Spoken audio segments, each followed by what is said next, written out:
Hi, it's me, Maxie Monroe, on the couch. I'm not on the couch. I've been doing these quick videos on a mat. Now this is a Pilates mat, but any mat is good. Got my water, and in my second video, wearing the black outfit to try to keep it in track. But I kind of introduced some items that I used when I used to teach Pilates and stuff I still do, even though I don't teach. So I showed you something with the ball behind the back, which helps with the abdominals and some of the obliques. And I'm going to use the flex band. I've got one that's fairly strong, but you can buy all types of strengths, even like really like hard to pull. So the more tension, the better, you know, for strength training.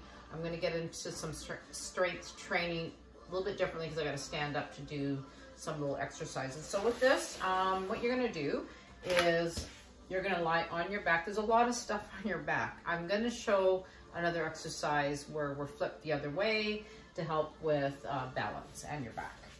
Okay, so I'm lying on my back, and one of the things about the flex band that I love is that there's so many exercises you can do with it. The one I'm going to show you, you would actually work what we call our hip flexors, like right in here. I don't know if you're tight, you sit down a lot and you get up and you could barely stand up. That's your hip flexor, and that's probably from sitting. So if we're sitting at a desk or in our car, I know when I'm sitting a lot, yeah, they get pretty tight. So with this one, you want to keep your feet hip distance apart. You want your back to lie in a very we call it neutral, just allowing the hip to kind of fall forward so the tailbone is touching the mat.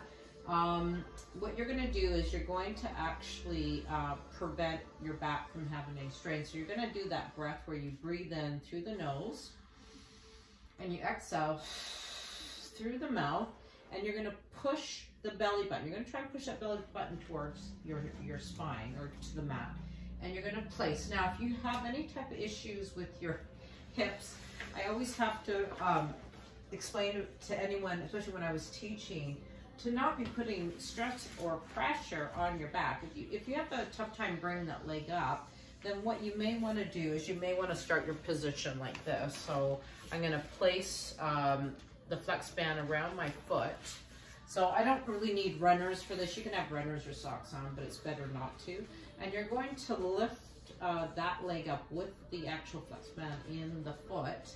And in this exercise, again, you're going to keep your back strong by pressing the belly button and exhaling and pushing it down towards the mat. So you're actually keeping the abdominals engaged, okay? So in this one, if you have a tough time with your lower back, then keep the left leg down. All you're going to do is you're going to breathe in and you're going to exhale and extend that foot out and then bring it back in. So let's breathe in, exhale, extend that leg out, to then inhale to bring it back in. The other thing is you want to keep that leg in a position like if you could put a glass of water in there. You don't want it like this and you don't want it like this. You want to try and keep the abs connected, keep that leg in a position like you could put a glass of water on the thing.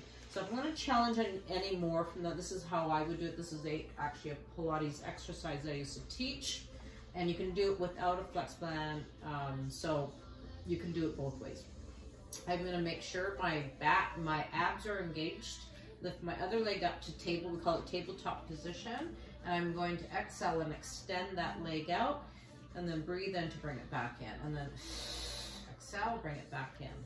Okay, so what I would do with this is do it 10 times on this leg, on the right leg.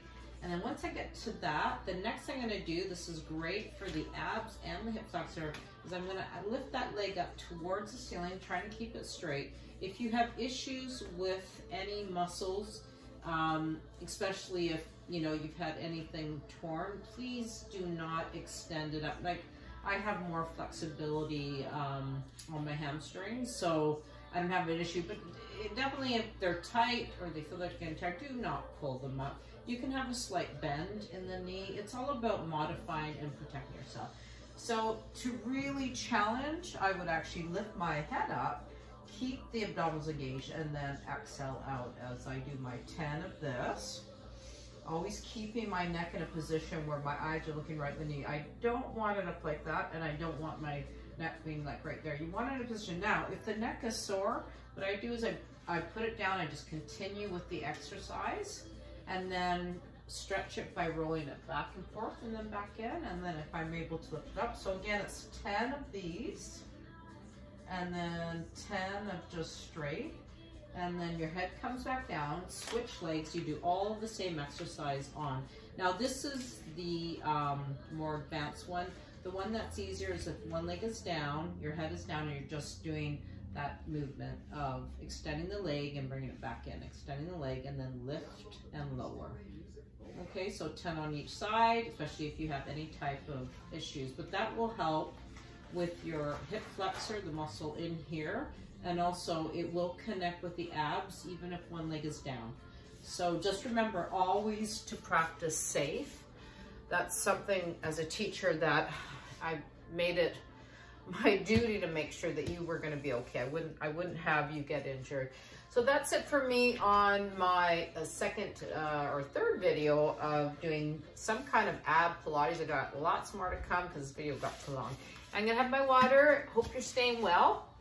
And I'll see you on the couch with Maxie Monroe. Follow me on Instagram. I'm putting these on YouTube as well under Maxie Monroe. See you soon.